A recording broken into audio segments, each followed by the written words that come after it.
Hey guys, I figured I'd do a talk and walk video analyzing the New Hampshire primary, only because I filmed everything with my phone and not the DSLR camera because the live shot took the priority. So decided to kill two birds with one stone. I am out here walking the dog, and it's a very pretty kind of nice blanket of snow over here. So we're at this little motel we're at.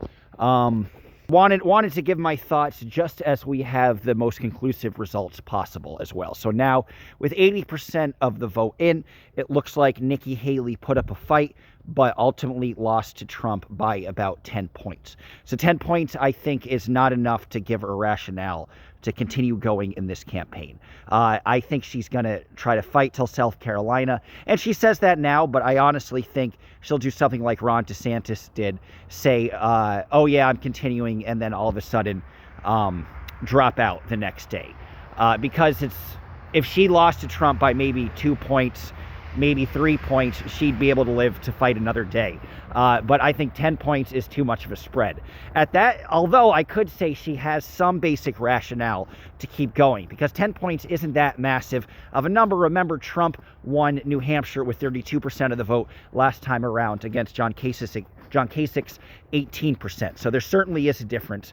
And but Nikki Haley, with a lot of this stuff, had a lot going for her, but she can make the argument that with Trump in the primary, everybody's saying Democrats and independents will go for Nikki Haley, and maybe Trump would be too conservative for them.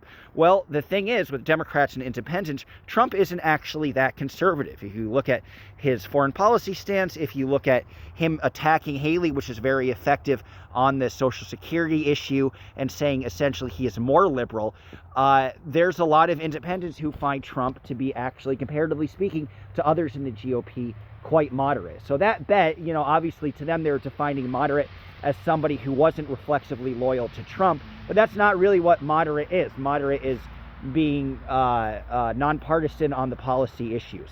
So she was banking on all these so-called liberal people to help her out, but I don't think there are a lot of them, but I think there are a number of liberal people, if they have this anti-establishment stance, this corporate power stance, that they might see something in Trump.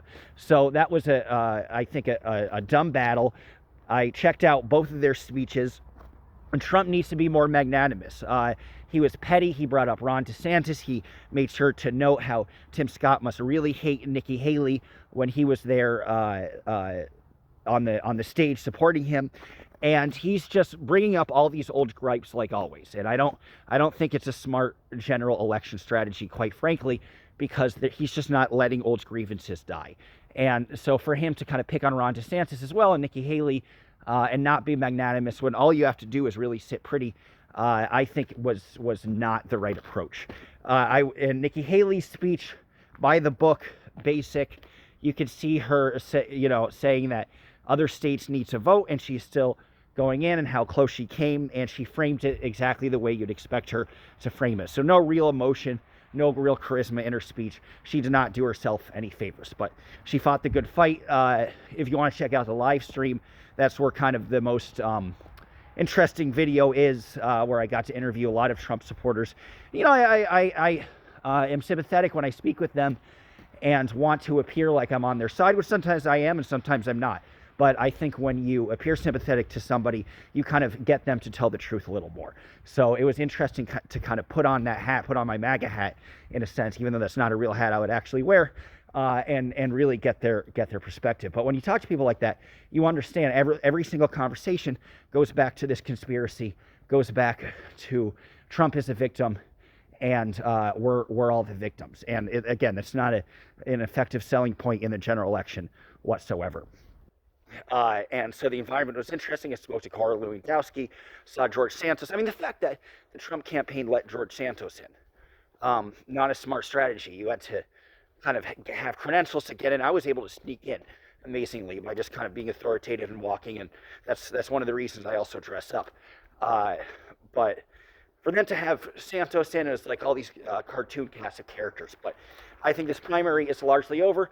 But again, if Haley actually does go to South Carolina, I think I will probably follow her, and obviously follow Trump, because it's fascinating to see a campaign's last gasp in real time. Somebody who has had millions of dollars propping her up, who, was considered somebody who could potentially beat Trump and has all this status and star power around her in pomp and circumstance. It's just fascinating to see somebody kind of still get crushed, despite playing in the arena, despite playing in the major leagues. So I always think from a spectator's point of view, that's an interesting perspective.